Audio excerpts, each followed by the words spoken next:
te itam ma kontaan ndax ay maire la ñu doon invité waaye tey dañu invité technicien invité koo xam ne ku miin terrain bi la invité koo xam ne maire yu bëre macha allah gunge na leen ñuy rafetlu lool teewaayu papa Amadou Konté bu ma waxee loolu xel day dem ci sunu papa Abdou Khadre Konté macha allah yal na yàlla yóbbu ko ca aljana yi gën a kawe ñu ngi ziyaara njabootam yépp nuyu sunu yaay yi macha allah ñaan yàlla kendal ak jàmm. ajaratu Linguère moom macha allah xam naa Cheikh Bayo ko téye waaye Ndoye Bane salaamaaleykum.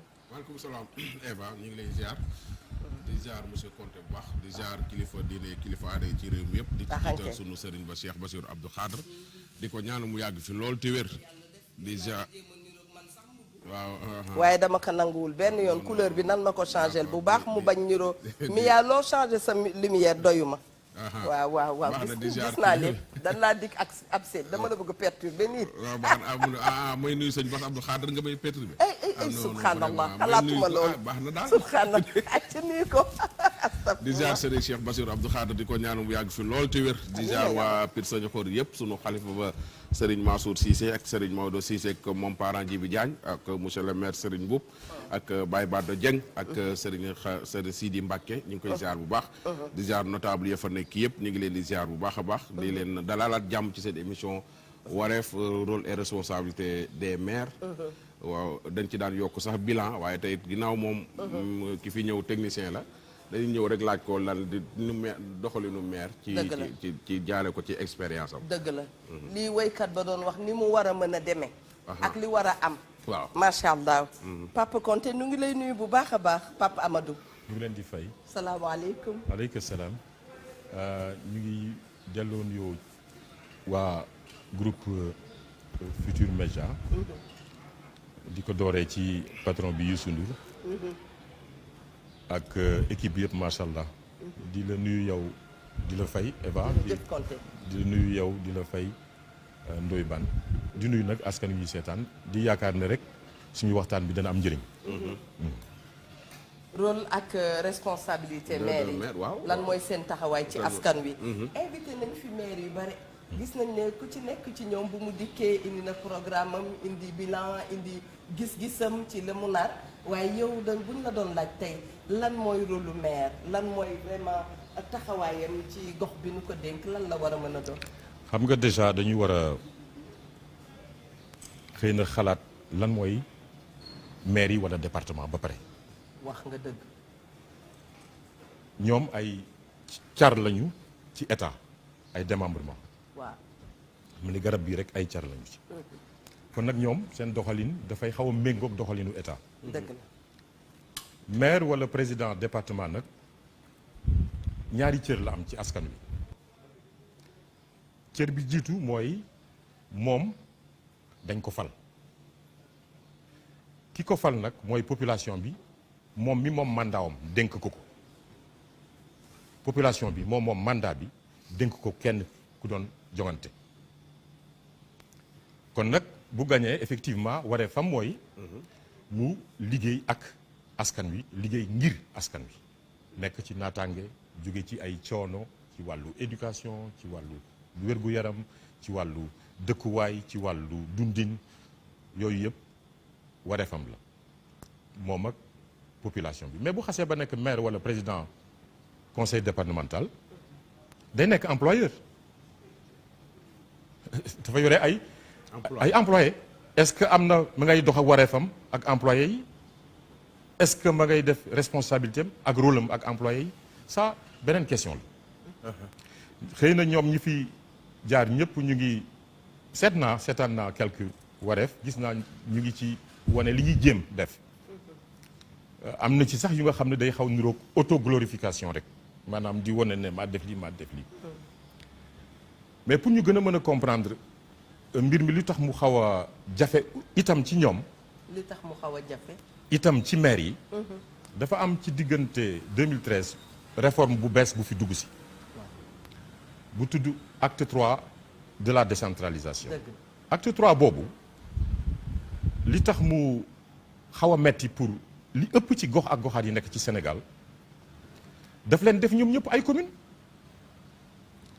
mais ñëpp xam nañ ne Sénégal du gox ak goxaat yëpp ñoo mën a nekk commune waaye ndax itam li ñu lay jox santé éducation sport culture habitat foncier mais kooku ay gox yu am 3000 habitants mënuñu nekk commune parce que du ñu am sax budget bi leen di support fiscalité bi leen di supporter seen budget kon nag dama yaakaar ne ca njalmeen ba xëy na bañ koy sooke dañu amoon yéene bu def bu baax ñoom gouvernement bi mais dañu ko parax loo def ko bu gaaw ba nga xam ne jotu ju saytu yi ñu waroon saytu ba xool naka lañ koy defee communalisation boobu mu indi nag coono yu bëri ci li ëpp ci mairie kii beneen bi moo di ñun sax dañuy faral di juum yéen itam waa presse ak population yi maanaam ci bu ñuy natt gox ak goxaat dañuy xool trop ci ndakaaru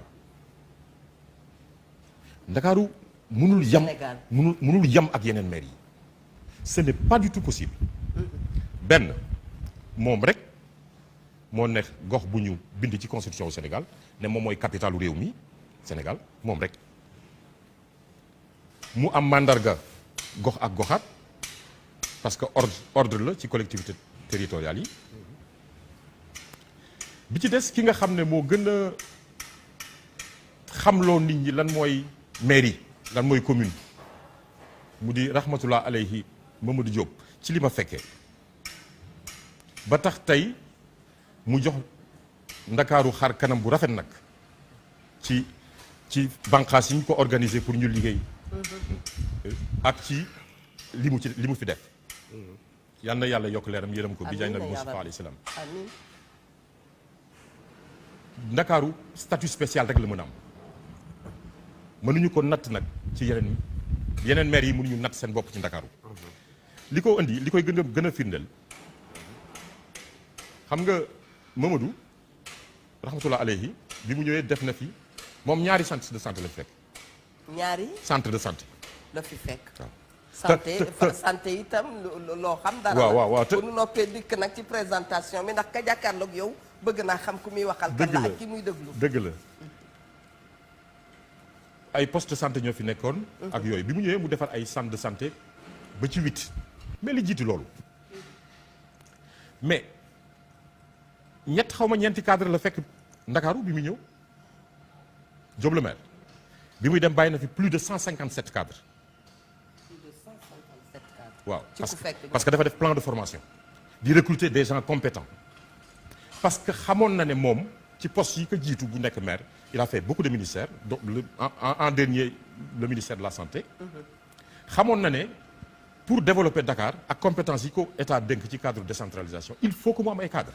cadre yi nga xam ne nag dañu xarañ ci compétence yi ñu état bi dénk muy les 19 domaines de compétence donc mu def ko Papa Diop mi nga wutu yàlla def moom itam mu comprendre li Diop le maire doon def dolli ci 8 centres de santé moom itam parce que Diop le maire bi muy dem 8 la fi bàyyi Papa Diop yow yokk ci 8 ba pare dugal ay spécialité médicale ci wàllu santé mais ba pare changé moom itam xar kanamu Ndakaaru ci wàllu éclairage public sécurité voirie ñëpp gis nañ ko pavage moom sax dallage la ko tuddee woon en fait. dallage la ko tuddee waaw.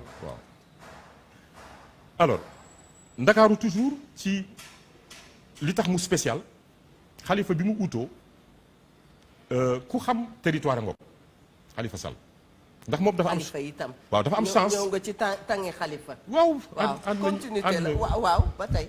moom itam bi mu ñëwee gis ne ndakaaru itam xëy na bëreetul espace bu ñu war a mën def yenn investissement yi. li ñu mën a dimbale moom li mu mën a dimbalee ndakaaru mooy ñu defaraat rééquilibrer paysage urbain bi. mais avant Khalifa am na ko tëb Papa Diop. déedéet wax naa Papa Diop léegi dafa jóge ci Mamadou. dafa yàggul ci Papa Diop Papa Diop. Papa Diop li Papa Diop Papa Diop yàgg naa ci Papa Diop.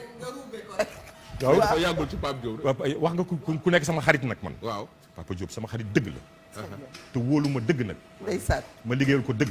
waaw xaritam waaw kooku moom du bokk ñu parti politique. balaa ñu taxaw ci xalifa bëggoon naa nga présenté wu ci téléspectateur bi nga xam ne ñu ngi lay soog a découvrir jàkkaarloog yow nga wax ko tuuti ci sa jaar-jaar waaw kay.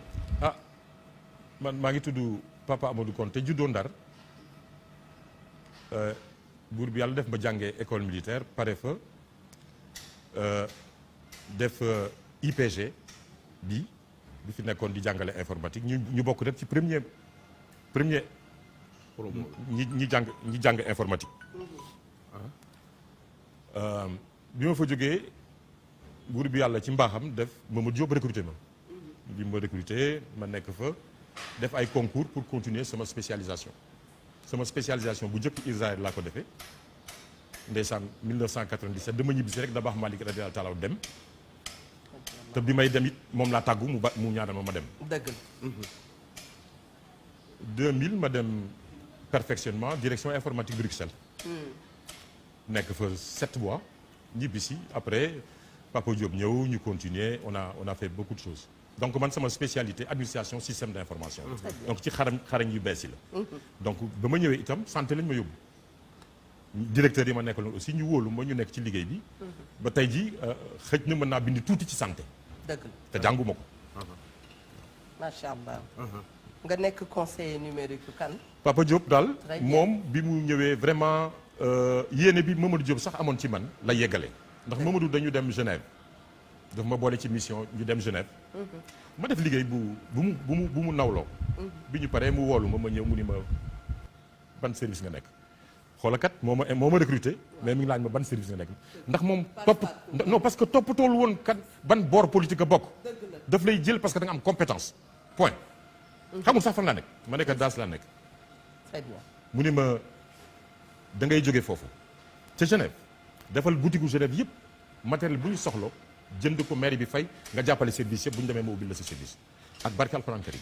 rafet na très bien yaa nga woon ci Khalifa Sall mango. kooku bi mu ñëwee am gis-gis nag moom maire bu amoon vision la nag ndax dafa xoolaat njàng ndakaaru gis ne ndakaaru xat na circulation bi metti na marchand ambulant yi bëri nañu ndakaaru xar kanam nekkatul xar kanamu métropole mu ne bon awmatuma espace bu bëri léegi li ma def mooy ma rééquilibrer ndakaaru def ko nag ci ay projets yu mucc ayib yu nga xam ne xëy na bu ñu amoon jot sax bu ma yoroon sama machine fii naa leen woon projet yooyu yàlla def ko aussi moom itam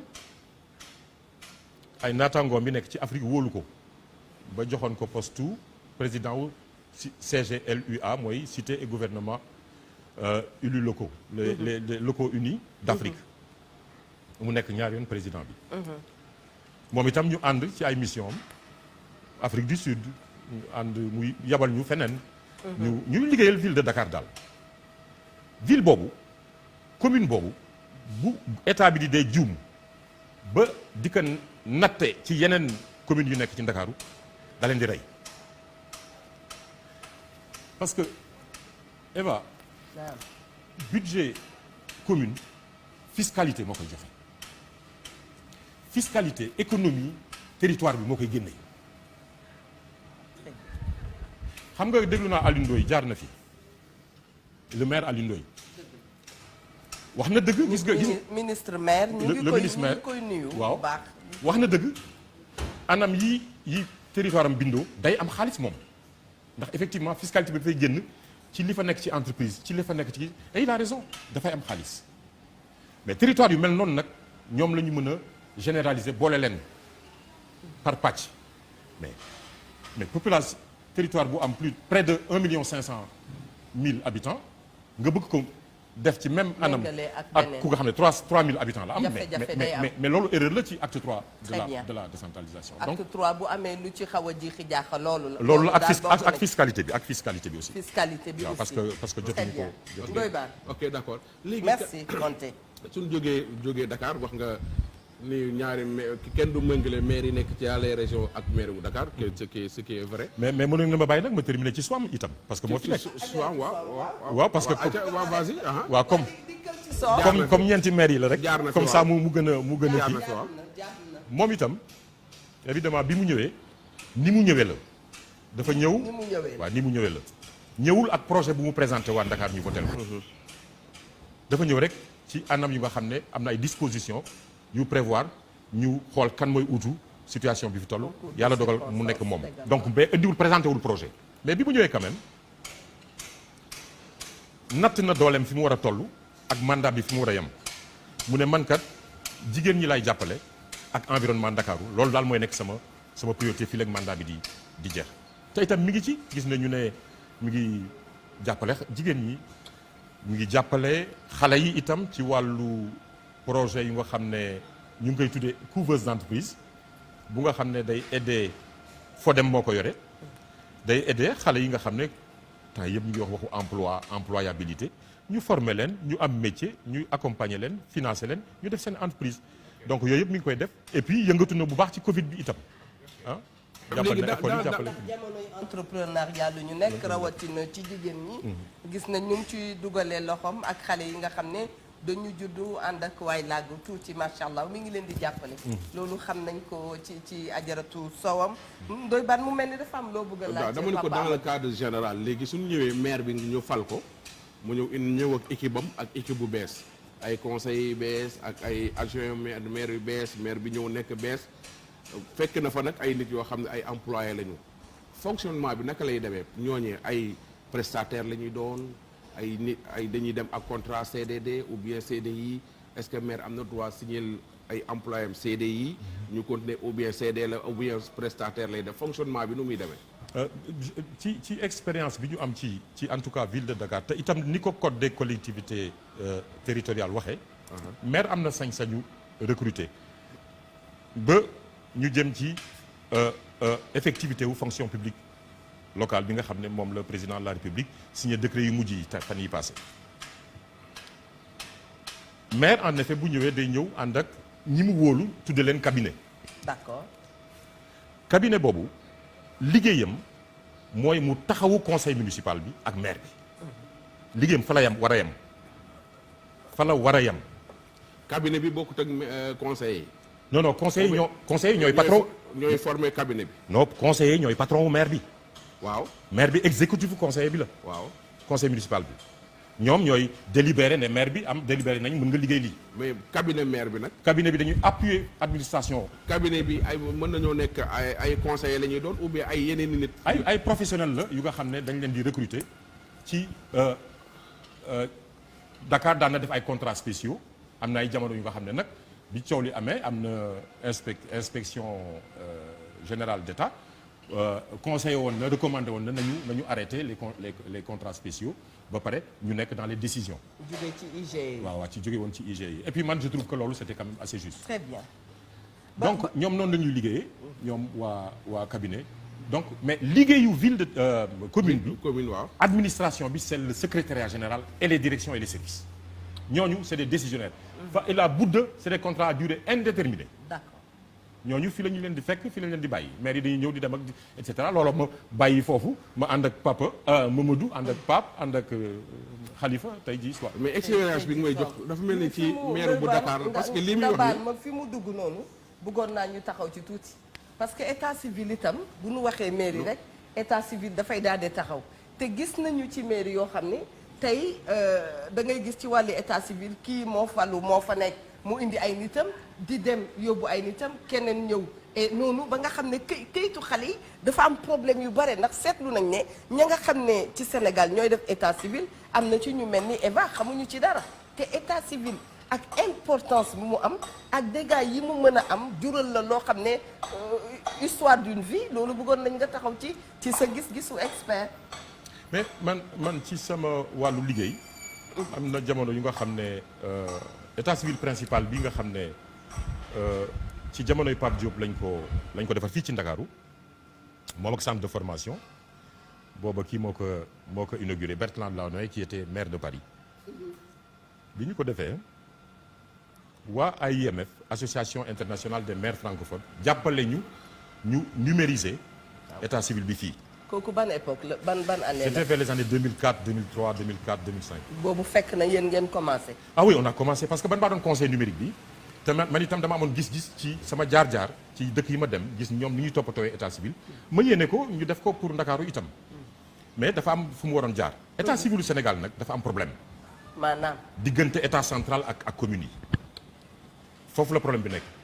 ba tax na man sama xalaat bu gàtt dañu waratul dund problème état civil tant que informatisé wuñ ko au plan national ba nga xam ne foo mënti toll ci àddina mën nga dugg fi ngay dugg jël sa état civil jël sa pièce quoi loolu dafa dafa jot ñu nekk ci quoi te bàyyi affaire voilà damay dem et cetera donc xëy na am na projet nag bu ci commencé avancer on verra Ndar moom xëyul sotti benn fan mais gis nañu ne technologie yi moom nit ñaa ngi ciy def lu bëree léegi ñu ngi commencé di ci yeewu lu bëri nag wax dëgg yàlla quoi xanaa di leen pousse pour ak di leen ñaax pour ñu pousse ci loolu quoi.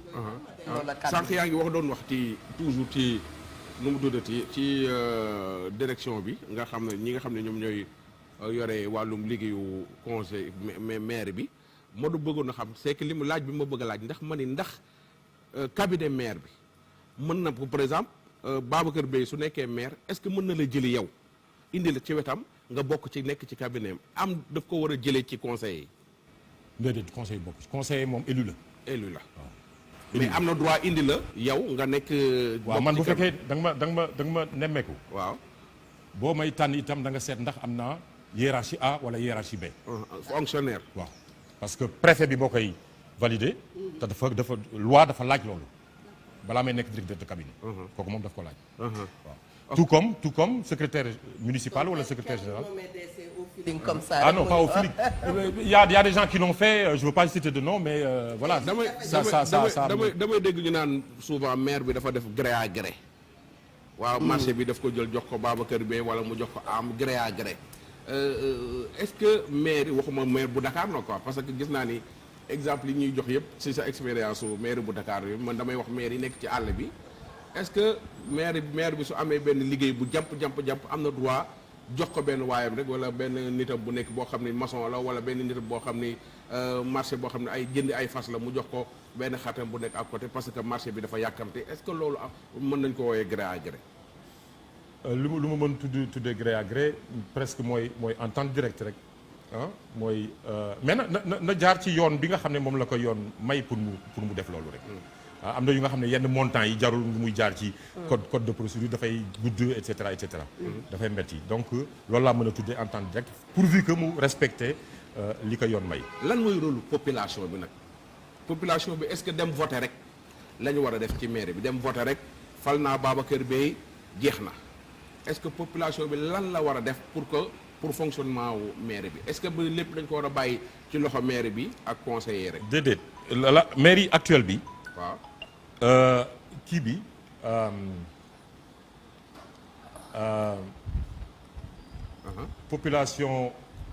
population dañu leen organiser seen participation ci code bu mujj bi muy code général des collectivités territoriales bu 2013 bi. muy réforme acte 3. donc organiser leen seen participation ba nga xam ne mën nañu dugg ci liggéeyu gox bi. ci ay anam yu nga xam ne tracé nañ leen ko ci biir code bi. kooku benn la. ñaareel ba seen wareef parce que ci wareef lañ nekk. waaw seen obligation li ñu mën a demander maire bi daal mooy maire bi li ñu ko dénk ci ay jamono la ñëw def reddition waxante ak ñoom muy certification parce que citoyen bi dafa war a def certification citoyenne population bi dafa war a saytu li mu dénk mais fan lañ ci toll ñi mu ko jox fan lañ ci toll. waaw droit am la. mais dafa am anam yi mu ko war a defee ci biir kii bi donc ñale nag. seen wareef ñoom comme responsabilité des maires la seen wareef mooy ñu def reddition pour ñu mën leen certifier pour que citoyens mën leen certifier seen liggéey rôle peuple soo gisee moo wax loolu soo demee ci gox-goxaan yi da ngay gis par exemple gox-goxaan yi ñëpp ay mbokk lañu maire bi sax soo demee moo ki muy doon xëccool maire bi ñoom ñoo bokk bàyyi wala ñoo bokk ndey ay mbokk lañu ci gox-goxaan yi tey ji suñ ko falee maire mu war a dem fayee ko ay task ak ñoom seen day gis tantaam di jaay fii wala rakk papaam di jaay fii rus na koo laaj juuti wala mu rus koo laaj kii wala soo ko laajee soo moytuwul fa la lay doxee bàyyi laa àdduna ak alaaxira en général ñooñu ñooy taxaw ci seen taatu garab ga neex rek ñu naan seenum soow ak seen ataaya commencé maire bi def fi dara or que maire bi pour mu def fi dara est-ce que askan wi tamit làmb seen poos defe naa ni di dugal ci gafaga maire bi pour que maire bi mën di bale marché bi maire bi mën di taal lamp yi maire bi du mën di bale dëkk bi mais su fekkee askan wi ñenn ñi ñu ci bari c'est duñu fay impôt duñu fay taxe te ku leen ko laaj ñu maire loolu est-ce que dina yombal liggéeyu maire. moo tax liggéey bi ñu waroon def moo tax sànq ma naan la communalisation intégrale mënul am dafa am fu ñu yeggagul ñun pour mën def loolu ñay def comportement boobu xëy na sax bañu ñu fay impôt de impôt locaux yi peut-être bañ ñu ko fay de mais dañ ko amul aller à l'intérieur de ce pays mais ils n'ont rien. surtout temps yi ñu nekk nag ils n'ont pas les possibilités. amuñu xaalis. léegi su boobaa kon. lan la maire bi di fonctionner loolu état mi def ay réformes nag. fonds de détention yeeg. fonds yooyu doyul. fonds du doy waaw. fonds yooyu doyul mais état mi nga xam ne moo war a saytu loolu yëpp nag war na gis ne man bëggoon naa def. réforme ndóol gi dafa bari ca. waaw mais ndóol gi dafa xaw a métti il faut que ñu changer waat kii bi. te itam boo ma mayee sax mën naa dem tuuti ci erreur la ñu dem ci département. tey région bu ñu ko dooleeloon région. ni Europe def tey jii c'est les régions qui sont les patrons de leur territoire ñooñu à partir de la région peut-être erreur yooyu maire yu goxaat yi di soxla à partir de la région mën nañu ko organiser ba nga xam ne du ñu def comme ni ñu defee communalisation intégrale. ñu teg foofu loxo jël téléspectateur bi ci ligne bi bare nga lool ñu rafetlu sa teewaay macha allah salaamaaleykum. waaleykum salaam Ewa. allo. Ewa na nga def. allo. allo Ewa. salaamaaleykum. ñu ngi lay dégg bu baax a baax Ewa. madame Ndour nekkuñu di dégg du tout suñu téléspectateur. wala téléspectatrice. ñu ngi lay dégg allo. allo. allo Ewa. bien dommage moom dégguñu ko benn yoon. ñu bàyyi Papa Amadou Konté mu àggali waaye bokk na ci laaj yi. bëggoon nañu xam sa xalaat ci coppite gi nga xam ne. indi nañ ko ci ñi ñuy falee maire yi. waaw loolu bëggoon nañ ci xam tuuti ban gis-gis nga ci am. man daal. waaw bu fekkee dama bëgg wax tegee rek sama gis-gis man. waaw te yàlla tax. yàlla tax Sénégal il faut qu'on arrête de jouer. c'est-à-dire. nañu bàyyi fo bi xam nga sama gis-gis laay wax ah. waaw je suis citoyen sans sénégalais porter de gants comme ni nga koy waaw. dañuy tardel réew mi. dañuy tàndal réew mi ci ay calcul politicien yu bëri. wàllu pal ak kii yàlla mooy fal. dëgg la. buy jeex day jeex. kon nag su dee réforme dañ koy calquer ci sama toog wala sama dem gëmatuma yàlla te li may def xëy na yàlla du ma ci fekk si. nit ñi fale maire la laaj de. moom lay wax. réforme bi. dafa am ay points yu nga xam ne dafa nit ñi def lu tax mu indi opposition bi d'accord tout. non à ce qui concerne les maires. oui réforme bi dafa am ay points yu bari. d'accord mais dafa am point boo xam ni ñi ngi ciy wax ni ñuy fale maire léegi nii ak ni ñuy fale. dafa changé changement boobu question boobu la. boobu je suis très d'accord. voilà que ki ngay xam ne bu xas na ba génn waa gox bi ñoo ko samp. xam nañ ko. jógewul. fenn pour ñëw ci gox bi pour kii nga xam ne ils peuvent se retrouver avec un maire bu nga xam ne xamuñu ko sax dëkku fi parce que depuis boobu daan na am bii nag xëy na da koy dindi parce que joxe na ay moyens yu nga xam ne vraiment fal ku ñu soppul waaw comme ni ma koy waxee daan na am ku dëkk ci gox bi daal lañu moom loolu moom parti boobu mën nañ ko kii bu njëkkoon waaw bu njëkkoon da daan dem doon conseiller ñoo daan tëju rek ñu tëju rek def seen benn fekk yow la waa dëkk bi fal waa dëkk bi yow lañu fal ñu tëju rek après man ma génn waa dëkk bi ñoom xam naa ne jafe-jafe yi mu am bare na parce que bu ñu ma nee fii ma toog jiite ànd ak Ndoye Bane bu ma Ndoye Bane soppulee ak mami ak keneen ak keneen dafay indi réero. gis nga xam nga lu tax da ngay gis ñu fal benn maire ba teel a soof waa dëkk ba. teel a soof nga wax de. waaw. waaw dañuy fal maire. waaw du am 6 mois sax maire ba soof waa dëkk ba. bu njëkkaan. voilà bu njëkkaan xam nga li koy indi mooy waa dëkk ba dañuy dem woteel ji Konté mii. yeewu suba dem fu del Konté moo tax waa dëkk bi seen yeewu gi Konté leen saf. Konté moo leen daan Konté daan Konté di leen jox Konté leen daan jàppale gu ba mu nekkagulee dara. loolu de jox naa loolu yëpp ami Konté mooy Konté di joxe. voilà léegi nag élection jox waa dëkk ba dem woteel Konté. waaw ñu konteel Konté gagné. waaw déedéet tey rappeurs yi yóbbu ñu la dara. ñu konteel Konté jël liste Konté gagné. waaw léegi nag ñu war a defaat beneen voté. léegi nag man fekk booba man maa nga ci suuf yor beneen liste man liste Konté gagné na ma. ñu dem ba ci biir man ma yor xaalis jënd ay conseiller Konté ñooñu ñëw woteel ma man conseiller Konté yi nga xam ne ñoom la Konté àndaloon man dama leen di jënd suñ demee ba ca bañ gàcce ga entre conseiller ci biir ñooñu ñëw woteel ma yokk ci ak ñama àndaloon su ko defee waa dëkk bi dañuy am surprise et diw moo gagné te ñun Konté lañ voteel léegi nag looloo tax ñuy fal maire ba maire bi dawal 1 an rek sauf waa dëkk ba sax waa dëkk ba votelul la faralul la ñoom su doon ñoom rek la doo falu lii nag loi bu bees bii nga xam ne moom lañ voté dem ci assemblée waa dëkk ba kañ bëgg koo koy falu waaw kay loolu moom kañu bëgg yaatal nañu géew gi amatul daal tëj ay nit ay conseillers de non suñu demee affaire yi su ubbi ko 8h 19h waa dëkk bi dañuy xam seen maire bu njëkkoon nag dañ daan voté ba élection yi jeex ñu toog 1 mois di lijjanti maire te loolu doxul.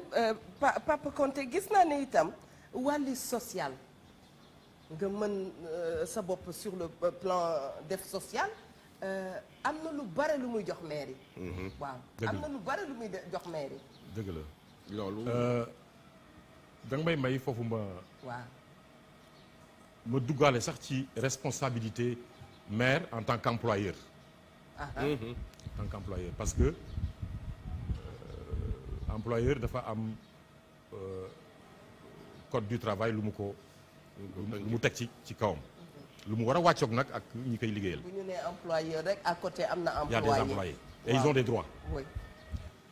alors ci wàllu social boobu gis naa ci benn cas bu nga xam ne daf ñu xaw a parce que xamu leen ne peut-être waxuma ko nag dama am casquette syndicaliste. doon nañ ci jëm sax waaye àggali. waaw am naa tuuti casquette. alors donc daf may ma xam problème yu bëre yu employé di dudd. dëgg la ci sama wàllu fédération bi nga xam ne moom la Sidia Ndiaye di jiite. yi nga xam ne moo ci gën a fës mooy bi ñu defee acte 3 bi. problème yu bëre amoon na ci employé yi. kenn mënu leen maire yi ngeen dégg fii ci Ndakaaru ñu ci bëri mënuñu woon fay seen salaire ñu ci bëri fay ñu retraite président de la république boo mujj dégager 100 millions pour ñu régler ko pour yenn maire yi nga xam ne kon am na. ci temps Wade ci temps Macky Sall président Macky. très bien donc loolu yëpp am na fi social nag mooy maire yi. social mooy maire. parce que ñoom ñoo jege askan wi dégg naa benn maire plateau Alioune Ndoye wax na fi li muy defal population bi. ci wàllu faj surtout ci wàllu faj.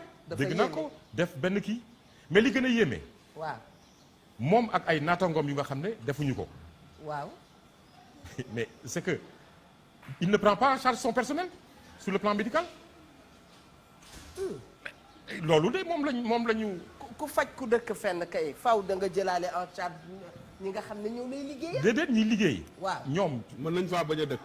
waaw non seulement mën nañ faa bañ a dëkk mais. mun nañ faa bañ a dëkk. ah mën nañ faa bañ a dëkk ndax itam. c'est des mën nañu jógee fonctionnaires, c'est des feneen di travailleurs.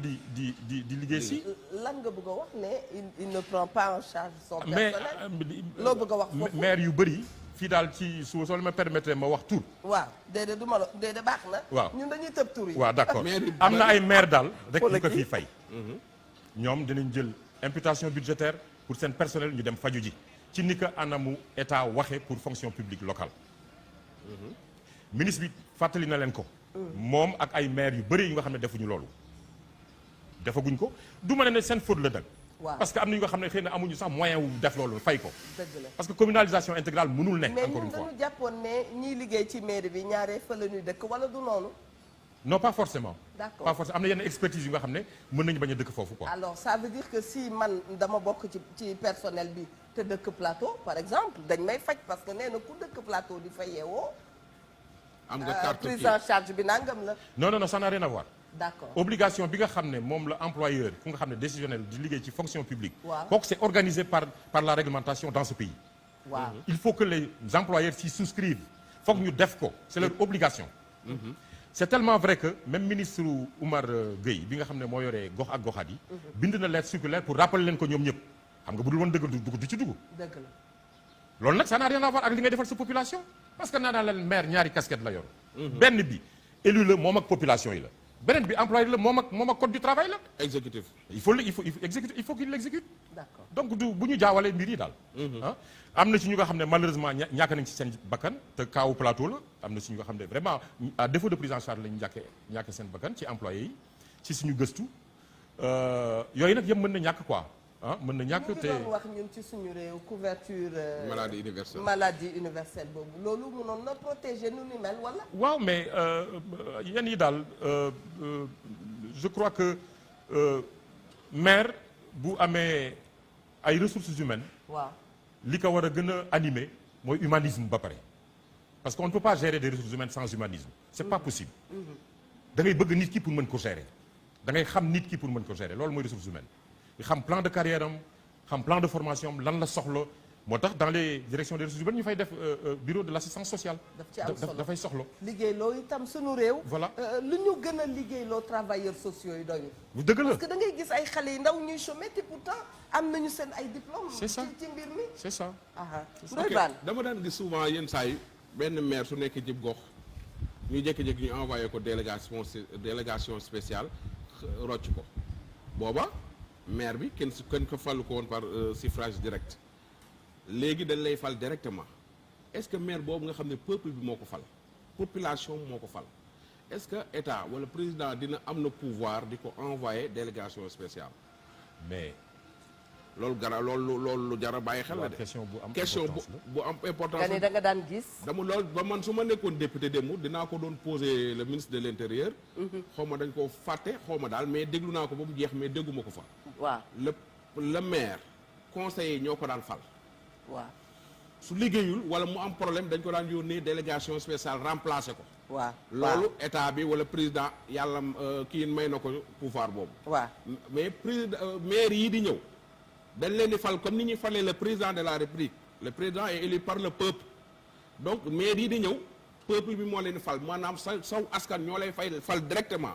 Est-ce que président de la république am na droit envoyer délégation spéciale benn maire boo xam ne yow président ni la fale noonu lañ ma fale nga bëgg maa envoyer délégation spéciale pour ñu rocc ma est-ce que loolu gars yi jàpp. pour ñu rocci la waaw pour ñu rocc lu yónnee la benn ba yow tey jii soo nekkee seen koñ nga nekk fa maire liggéeyoo. waaw. président mën na bind kayit wala le ministre kayit ñu remplacer la. très bien ci kaw loolu sa ci question Eva sax nga dugg question boobu daal ma doon xam bëgg ñu jël ki ci ligne bi ndax dama doon bëgg laaj bu mbir amee ba nga xam ne ñu ngi jiixi jaaxa ci maire kan mooy interpeller maire wax ak moom. loolu lu ma bëgg a xam la ah allo.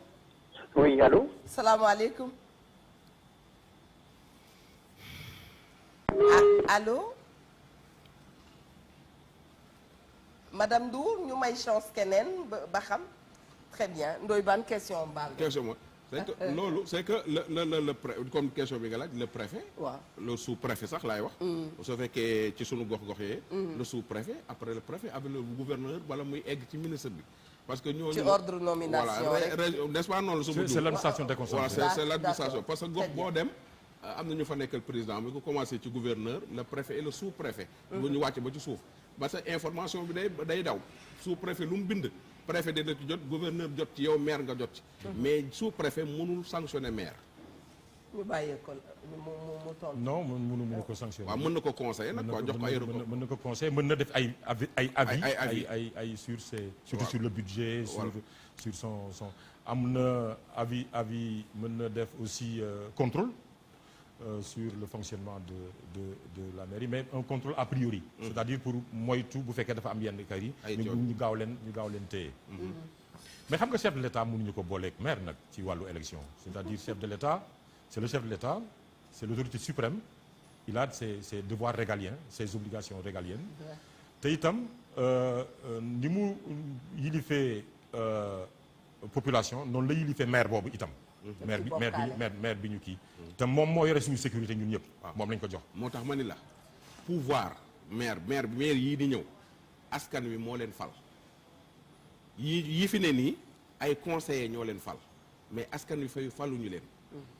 ma ne maire bi nga xam ne askan wi moo ko fal est-ce que pour 5 ans est-ce que le président dina am pouvoir su maire boobu di déconner.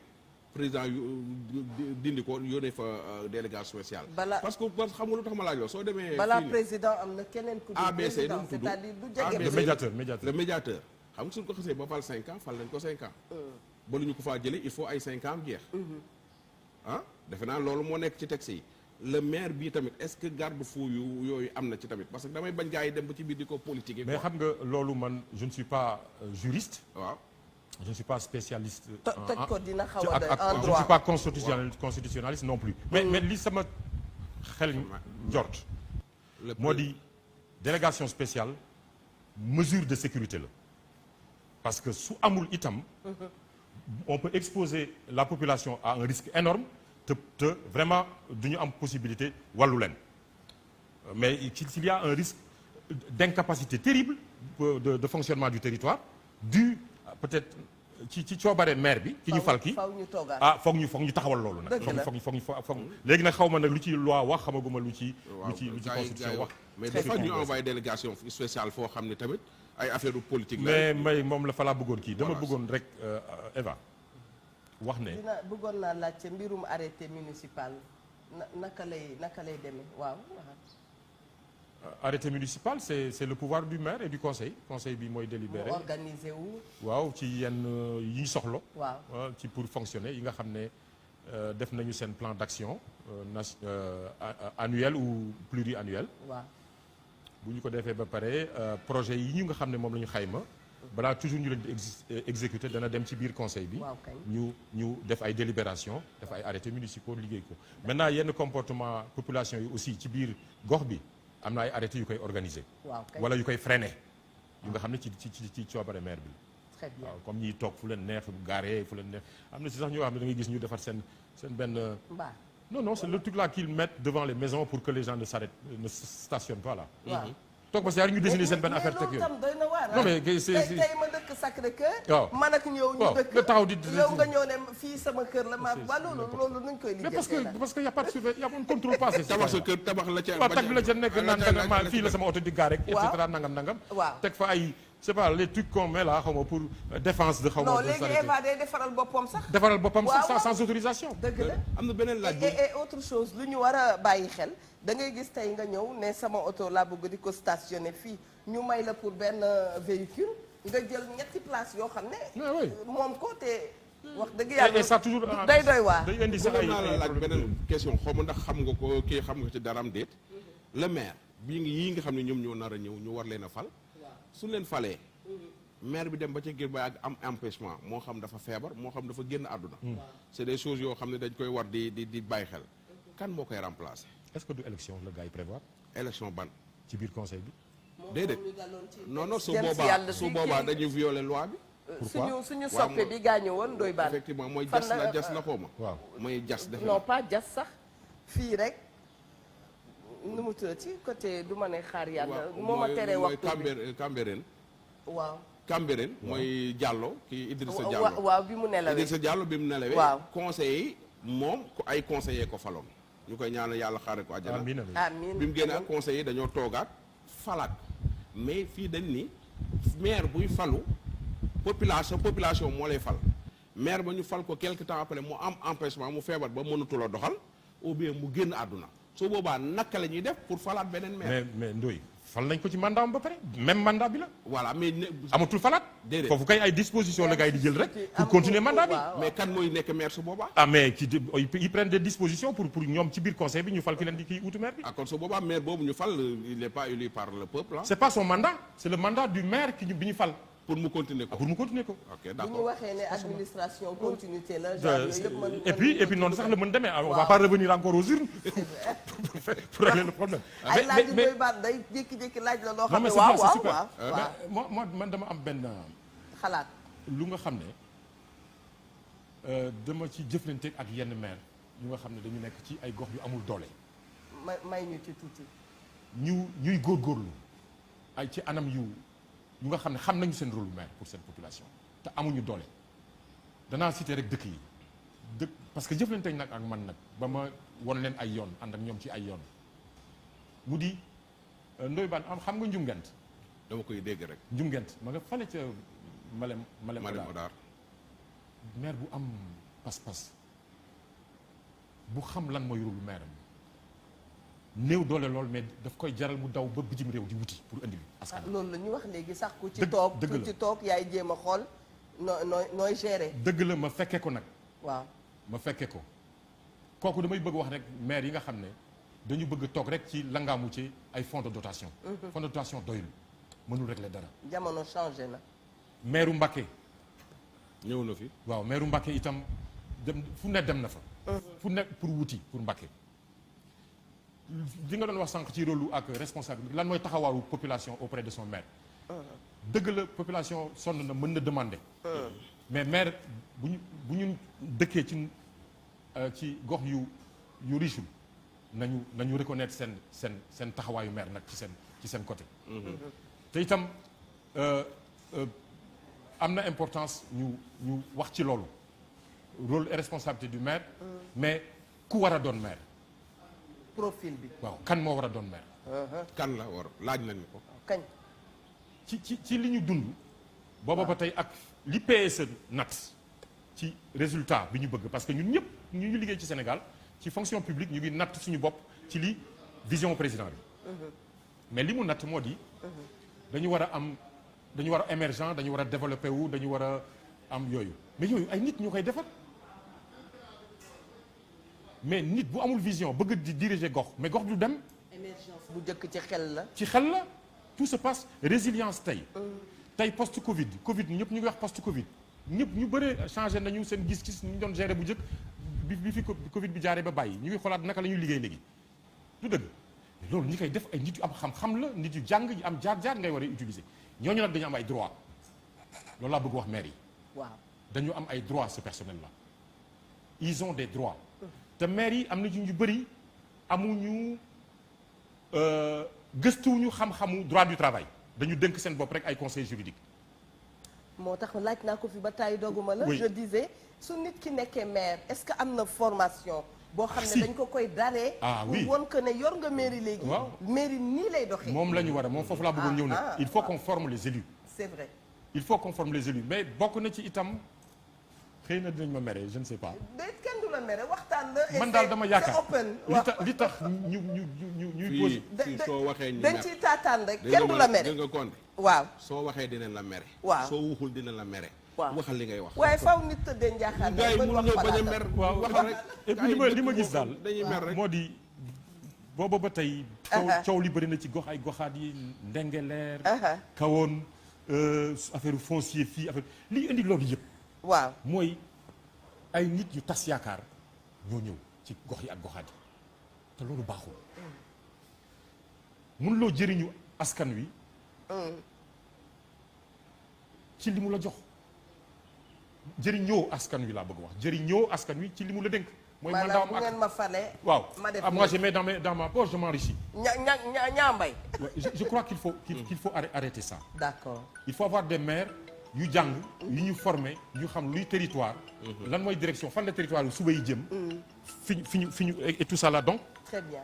voilà c'est un peu ça que je voulais dire excusez-moi moi j'avais éteint ça léegi dañuy fay portable bi alors am na kuy wax fii nee na Eva Salam Eva ñu ngi soutenir parole monsieur bi toog ci li nga xam ne mooy concernant le maire de Ndioum macha allah am na keneen ku wax ni wax dëgg yàlla. Maire de Ndioum. waaw ci maire Ndioum la c'est de Ndioum Ngent parce que dafa am Ndioum.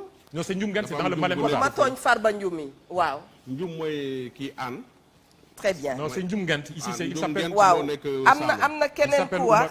Oumar très Dieng bien Oumar am na Dieng. ku wax Oumar nee na Anne. nañ leen dimbali ci meeru Gossas ah fii la koy kalaamee nee na Meeru daal Gossas ñëwoon na fi. moom nañ leen dimbali ci meeru Gossas jàppal ak bàyyil lii la ci wax daal macha allah. Ah. et Konté li ci doy waar mooy bépp maire bu fi jóge bépp maire bu jaar ci plateau bi ñu paree sa waa dëkk woon nañu am na ñoo xam ne wiiw la ñu dégg am na ñoo xam ne daal waa dëkk ba nee nañ leen premier faire loolu moom dund nañ ko mënul ñàkk. vraiment mënul am na ñoo xam ne nekkaguñu maire nit ñi yàkkam ci nanu ñu toog loolu la et xale yi ñu ngi wax léegi ils veulent des maires jeunes lan moo ci sa gis-gis waaw est-ce que pour que nit ki nekk pour doxal réew rek nit ki dafa war a jeune wala dafa war a nekk mag ban vision nga am ci loolu jeunesse bi manque comprendre man waaw ci besoin wu une génération plus jeune mais pas des personnes plus jeunes forcément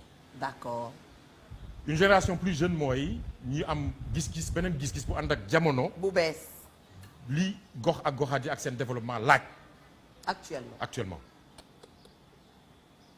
parce que damay faral di waxtaan ak gars yi man leen xëy na Sénégal mënoon na gën a neex bu fekkoon mag ñu jiitu woon ci politique organiser woon nañu transition bi ci seen biir parti ku nekk te bañ a ñaane ñi nekk ci suuf mooy li ma naan bu mag ñi demee nañuy téye ci ñoom tuuti ndax ñu mosal ñu ci li ci ñoom tis ci ñun waaw parce que bu fekkee da ngay organiser sa transition waaw yow di nga xam ci ndaw yi ngay tàggat ñan ñoo ci mën ñëw utu leen ci anam yi ngeen ko bëggee noonu la war a demee te noonu la war a mais nag jotul demee noonu tax je ne sais pas pourquoi d'accord ndax parti yu bëri ay coow la indi ci ni ñuy renouveler seen instance yeeg ni ñuy renouveler seen parti. Là je vais citer le nom. C'est le cas exactement de ce qui s'est passé au Parti socialiste avec Khalifa Sall. Les anciens du parti n'ont pas préparé la transition pour ñoom ñu mën a dem bàyyi ñeneen ñi ñëw accepter ko nag parce que yenn égoïsme la quand même. Tu ne peux pas rester dans un parti mais ad vitam aeternam comme patron. Les choses ça change. Il faut l'accepter. Comment tu peux préparer une génération de demain mu war la mën a remplacer te yow nangoo woo dem soo xaw. savoir balaay neex nga jox ko ñeneen. Ah mais quand même. ñooñu jox ko ñeneen. quand même ñeneen jox ko ñeneen. et puis doo ko ñaane quoi. laaj bi nga laaj monsieur Conté sànq ci. waaw maire jeune ou pas jeune. waaw.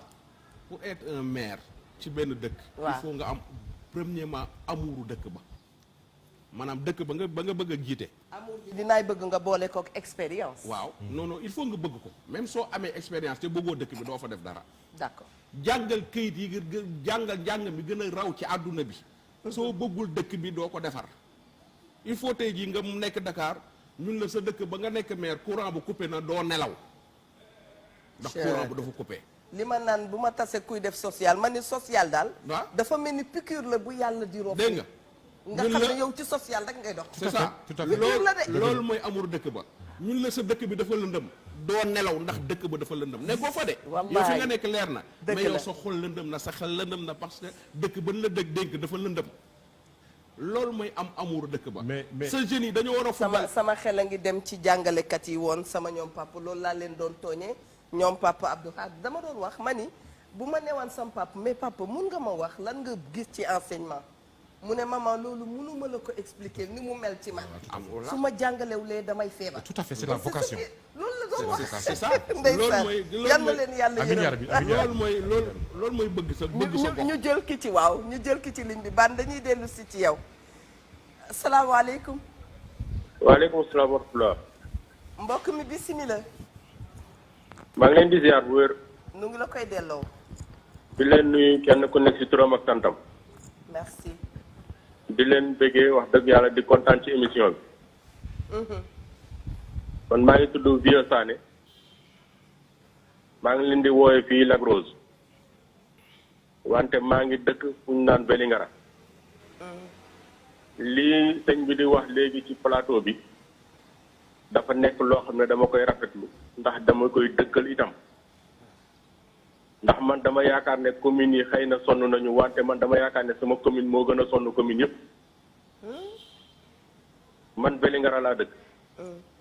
wante dama yaakaar ne Vélingara moom amul maire. te itam ku dem ba teg sa tànk Vélingara da nga naan Vélingara amul maire. suñu deuxième adjoint au maire ñu naan fa El Hadji Abdou Aziz Mbengue dafa taxaw def conférence de presse. tuumaal suñu maire bi di Mamadou Wuri Baylo Diallo di député à l'Assemblée nationale.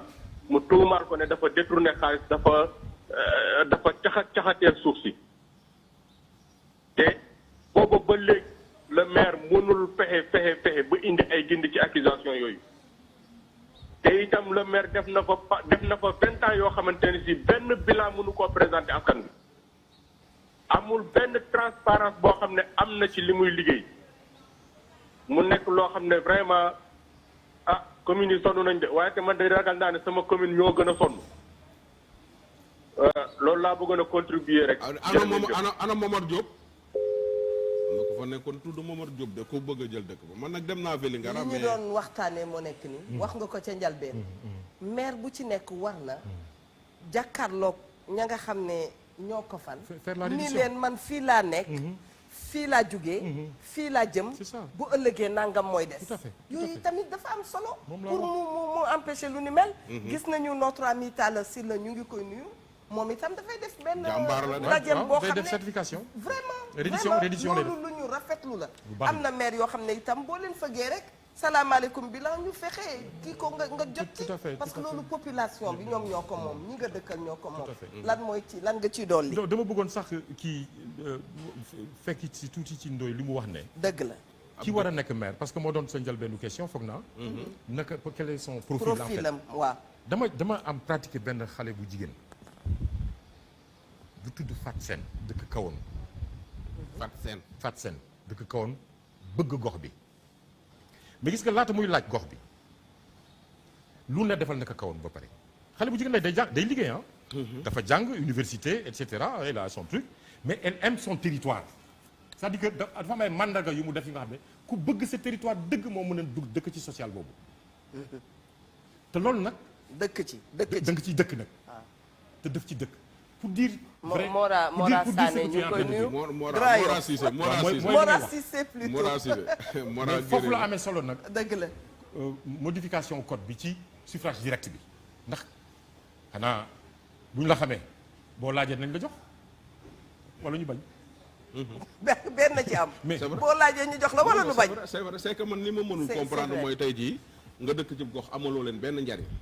kooku moom. benn njariñ laa wax de amaloo leen. mais benn njariñ boobu ngay taxaw Pape Amadou am na maire yoo xam ne kenn du leen gis.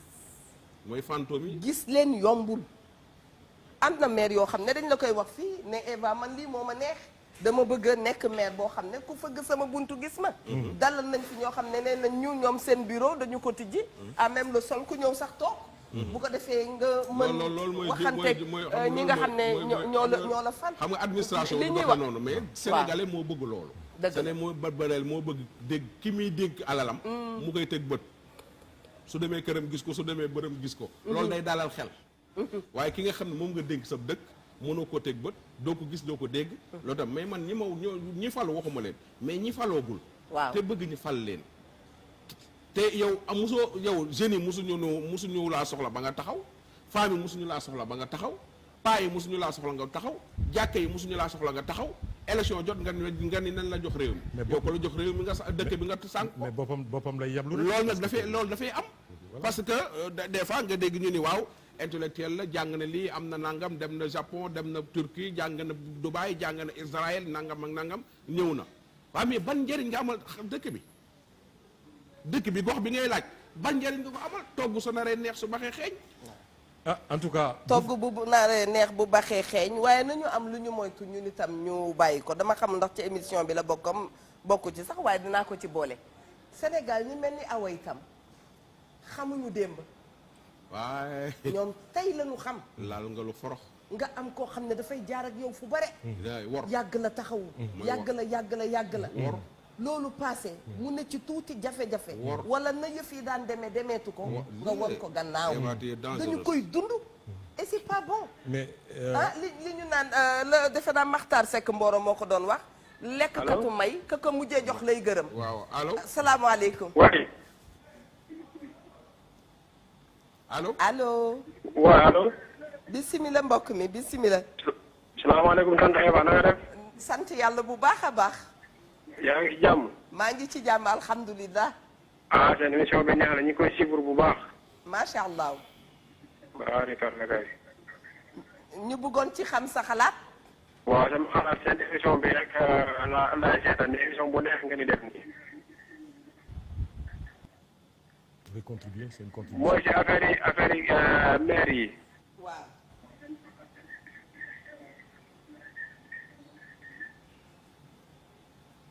waaw man loolu baax na lu muy wax ni ñun suñu maire bi fii nii suñu dëkk fii nii lu mu wax ne wallaahi du rek moo fi nekk ñun suñu maire bi deful liggéeyu fi dara li nga xam ne wallaahi lu mu liggéey boppam la liggéey même kër yi nga xam ne ñu jënd depuis 1945 si papa jënd ko yooyu yëpp teg na si loxo comprendre nga amul deful fi dara ñun ñi képp ku yëkkati ko bu tabax sax mu arrêté la ñun moom yàlla nañu yàlla dimbali kii moom jóge fi ñu wut keneen quoi wallaahi seen émission bi moom wax dëgg ne yàlla ñu koy suivre suba wallahi lu ngeen di wax ni yëpp loolu moo am si gox goxaan yi wallahi ñun solo nañ ñëw billahi wallahi. très bien. am na keneen kuy jàmbat fii nee na mais doo leen ñu jàppale ci suñu maire. dafa bëgg a privatiser suñu terrain de football le seul qui nous reste moom de loolu la wax. privatiser maanaam def ko comme benn fu ñuy fële ñuy footballé rek kuy ñëw football. xanaa Dakar côté waa Dakar la de. Dakar lay doon parce que des fois. sorewuñu dara Dakar xam nga ñun. waaw bi ñu nekkee xale dañ daan dem jardin. ana diw dem nañ jardin léegi xale yi dematuñu jardin. parce que jardin yëpp dafa nañ ko léegi ay kër wala jox ko ay boutique ay yooyu loolu tamit te xale dafa war a am fu muy foowee ak ay xale léegi nag looloo tax tey jii. quartier bi xat na. kii ma wax ko nag waa Medina la de. waaw loolu si nee na le seul qui nous reste à la Médina yow mii Samba ko ne tout foofu fan la noonu ci Médina kon. lu mu wax te am na terrain daal bu am coow foofu. ca mais doo leen ñu jàppale ci sunu mais maire. xam naa ni kii nekkoon maire Dakar moo koy gën a maîtriser mais am na daal terrain bu indi coow foofu. d'accord bu indi foofu coow Médina Médina am na terrain bu fay indi coow daal. dañ koy defar ak duñ ko defar ak dañ koy defar ak duñ ko defar ak yooyu noonu daal. d'accord am na fa coow mais maîtriser wu ma ko bu baax. man itam jot naa ci bi nga dalee seetaan émission bi yëpp de nekk homme de terrain ban jàngat nga am ci maire yi lan nga leen di dolli comme xalaat ndax kenn yorul savoir u lépp. Toujours ka nga xam ne day jàkkaarloog yow bëgg nga mu yokk la dara. lan ngay dolli ci li fi jot a am yëpp ba tey ñu woo la. non rafetlu ko rek di xam ne d'abord il faut remercier vraiment le groupe GFM d'avoir pensé à un plateau comme ça. Parce que bëri na dafay yokk di yee. borom gox ak goxaat yi dama ci dellusiwaat ñi dëkk ci gox ak goxaat yi ñoom moom seen mandat ñoom ñoo koy dénkaane ci ñu wóolu li ëpp nag ci Sénégal nañu bàyyi bu ñu leen falee ñu def ne ñoom moom mandat yi ça appartient aux populations d'accord ñoom ñoo ko moom kaay liggéeyal ma la c'est même valable pour le chef de l'État c'est même valable pour le chef de l'État qui est élu poste électif noonu la mel dama la dénk naa la sama baat nga waxal ma au plan international au nom de ce pays au nom de ma sama gox ak goxaat jox naa la sama moyen nga liggéeyal ma ci ndox ci école ci santé représenté ma moralement loolu mooy maire. mais population bi tamit. xaaral mu àggali noonu dama koy yokk rek population bi tamit xamuñu ñu ci bari xamuñu lan mooy wareefu maire ak lan mu la war maanaam les domaines de compétence.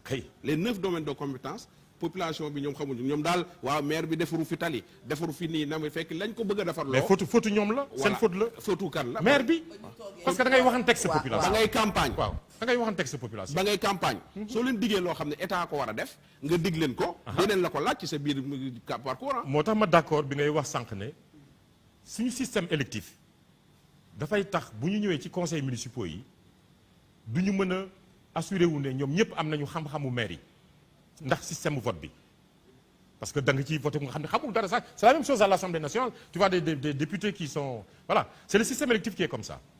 alors yow li nga wax noonu moo am solo bu ñu xasee ba ñëw nag nañu def plan de formation former conseillers yi former maires yi former travailleurs yi ñu ñëpp ñu jëm développer seen gox ak goxaat ci xam ku nekk sa àq ak sa yelleef. ñu bokk benn làkk. c'est comme ça que ça se fait mais depuis on a trop politisé les territoires te pourtant PSE dafa wax lan territorialisation des politiques publiques mais ñoom ñu jël ko. waaw ñoom ñu jël ko politiser territoire yi au lieu de territoire dans ce pays il y a beaucoup de problèmes dafa bëri ay problèmes li ñuy bëgg séentu pour jëli ko nammuñu suñu tànk pour yegg foofu. moo tax duñu yegg. c'est ça on a ce problème là on a ce gros problème ñi ñuy natt islam di leen xool à l'extérieur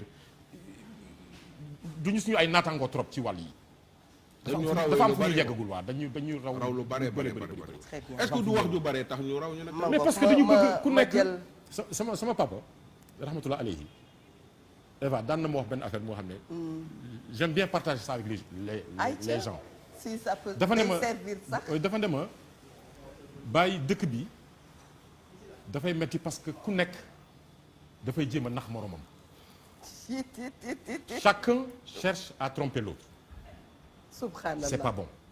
d'accord il faut que mooy sincérité bi bëgg bi ngay wax da ngay bëgg territoire bi bu ko bul ñëw nii fla pour ñu fal la après yow nga dem wuti ñaari jabar oto kër et cetera de ces histoires là.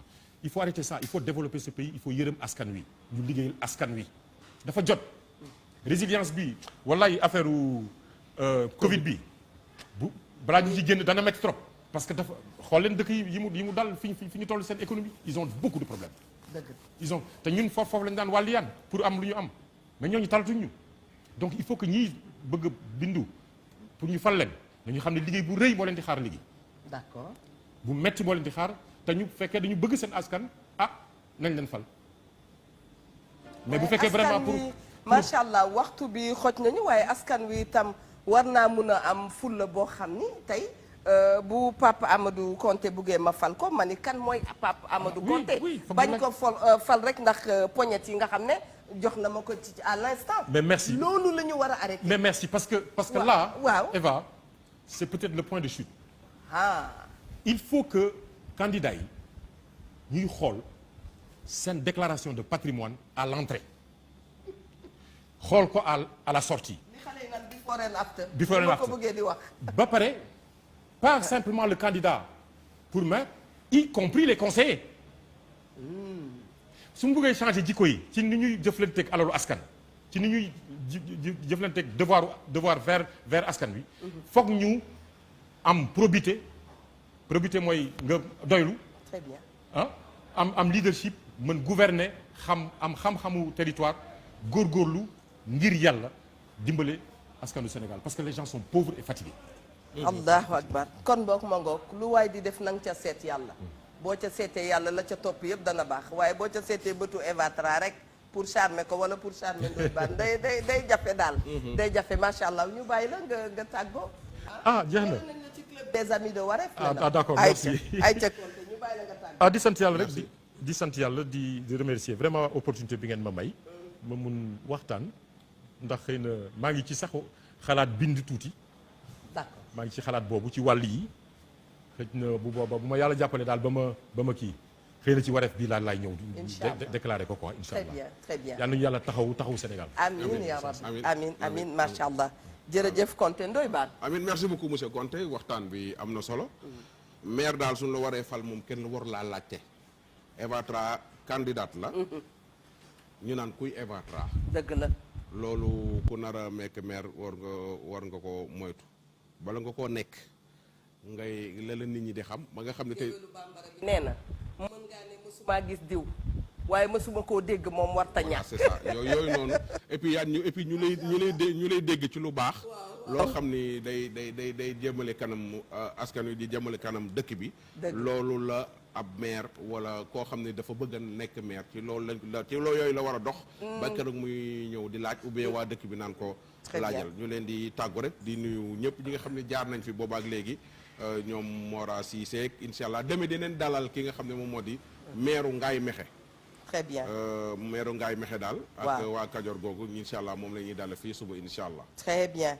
noonu ngay waxee ni ma ko waxee sànq rek monsieur Konté daf ci am maire yoo xam ne bi ñu fi jaaree ñun ci suñu bopp dañu kontaan après seen passage yàlla xam na ko parce que ba sànq ba tey dañ lay woo diw la mu def diw fa mu jaar diw ni muy tilee. ca commencement ba fa mu toll. noonu ngay déggee wax naa ko mënoon naa toog fii di ko liim du pare. ñoo xam ne changé nañu dëkk bi.